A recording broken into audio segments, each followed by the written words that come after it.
அபய குரல் கொடுத்த அந்த நேரம் ஓடி வரும் சமயபுரத்து ஆத்தா. அபய குரல் கொடுத்த அந்த நேரம் ஓடி வரும் சமயபுரத்து ஆத்தா.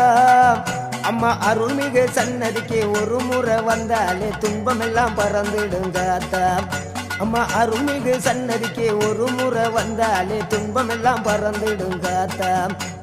ஓம் சக்தி ஓம் சக்தி ஓம், ஓம் சக்தி ஓம் சக்தி ஓம், ஓம் சக்தி ஓம் சக்தி ஓம், ஓம் சக்தி ஓம் சக்தி